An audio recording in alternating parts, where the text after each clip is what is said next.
Made in Abyss is an interesting show.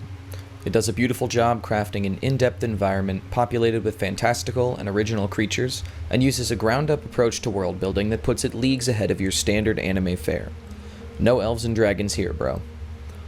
Real quick, just in case you haven't seen the show, it's about a mysterious hole in the ground discovered by explorers that has an entire civilization built around it. The island that this hole is on serves to house people who explore the abyss, and their economy revolves around the export of artifacts found inside. In this frontier city, explorers are deified, and our main characters all want to grow up to work in or around this industry.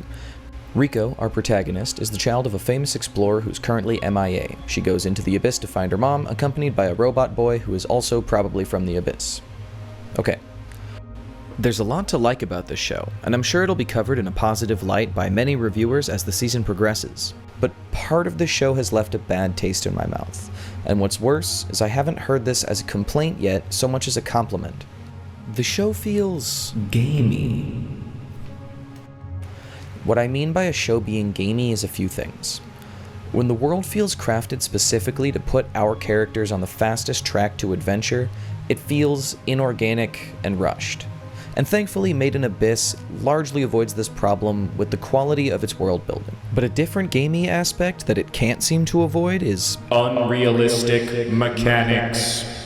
This manifests first in what I would call the item pickup problem. The characters begin their story on the hunt for ancient relics on the top level of the abyss, and they are portrayed as finding doodads under practically every rock they lift. On paleontological and anthropological digs, whole teams work tediously for weeks or months to uncover just a few odd bits of fossils or artifacts from past civilizations. It may be a nitpick, but seeing the characters just find these intact and interesting items from a 2,000-year or older society kind of feels like playing an RPG, where the density of cool shit is jacked way up to keep the player interested. It kind of breaks my immersion when the ancient stuff isn't even buried in the ground, but instead lying around for us to walk up to and press A over. In games like Skyrim, the sheer number of loot and caves and magic items is so high that it all begins to feel like pointless foraging after an extended period of wandering around. I understand the necessity for easily findable and craftable items in a casual video game like that, but there's a reason not everyone can just survive in the wild. In episode 4 of Made in Abyss, we see Reg catching fish, which seems like an easy task on paper and certainly looks like it in the show, but it would probably be a huge endeavor for someone who's never done it before. I may not be a robot with extendo arms, but I have tried my fair share of times growing up to catch fish with my bare hands, when on family trips to the lake or playing in the stream by my house. And that shit's not easy. This is just one instance of what may become a larger problem.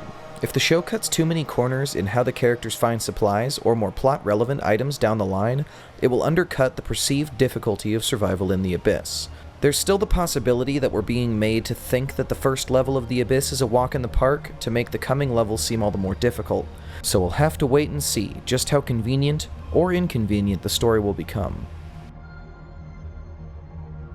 A different aspect of the show's gaminess is one that is at the same time compelling and distracting.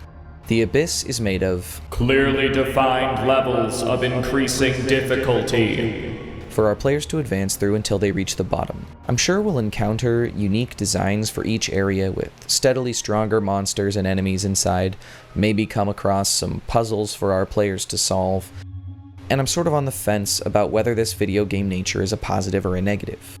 I do like when a world has clearly defined rules, both because it gives me a sense that there will be real stakes, the rewards and consequences set up will actually come through, fights will make sense, and the plot will actually matter in the end, but also because that's just how the real world works. Consistent and ultimately understandable rules govern what can and can't happen. Even if some of those rules haven't been revealed yet, they do exist on a level. Creating a cool fantasy world generally starts with making new rules and sticking to them. Video games usually do this well because of the need to be made on an engine, and to my understanding, the mechanics of a game don't really change once the game is made. And that creates a solid set of rules. You can jump a set height, and you need a power-up or a status effect to jump a different height. Anime often suffers from conveniently altering its not-so-defined rules for the sake of getting a story to move along, and this side of gaminess can be beneficial to keeping a story making sense. The drawback is the potential for the show to become a railroad narrative.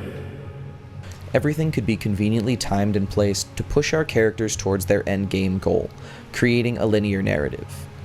Something that I often see as a complaint levied at role-playing games in general is the idea of the world being constructed for and around characters instead of having characters born or dropped into a pre-existing world. The problem is a little too obvious when you're playing D&D with a relatively inexperienced DM and every town you wander into just so happens to be having a problem that only you can solve, right now. While keeping a consistent set of mechanics, this still causes a story to feel fake. A well-made setting feels like life would go on without the main characters existing, and it feels like they aren't the crux of every important happening in their time. This is more of a future worry than a present problem with Made in Abyss. On one hand, it could go the route of something like Don Machi, which felt like a huge waste of my time because the story just stops making rational sense in favor of keeping with its video game-like premise. It would be a real disappointment if the show became another defeat the final boss and win, cause, you know, whatever. On the other hand, I can see this show having a lot to say about the world it's created for itself and making the actions of the characters into statements about that world and representatively ours. I would love to see the characters' unwavering need to uncover mysteries questioned, or to have some other characters with different motives introduced. It would be an excellent juxtaposition to see our young characters' idealistic sense of adventure pitted against an adult, possibly an outsider's cynical pursuit of wealth. I hope the civilization's strange laws and values are expanded upon, even just through dialogue between Rico and Reg. I'm sure they'll uncover more about the previous society that lived there before, although that may be something they're saving for another season, which I sure hope Made in Abyss gets. Honestly, I don't really know how to feel about Made in Abyss, and I don't know where it's going. I don't know if I'm going to end up liking it as much as I do right now, and I may have shot myself in the foot by listening to Digibro and Best Guy Ever's weekly podcast on the series, since they cover so much about the show. I still feel like mine is a worthwhile take since I have both mixed feelings and considerably less excitement for the show than they do. So since I like to rate things, I would be giving it a tentative 4. Will it do something awesome and break into classic territory, or will it run out of steam and just be pretty okay? I will certainly be there to find out as I continue to watch Made in Abyss. Thank you for listening.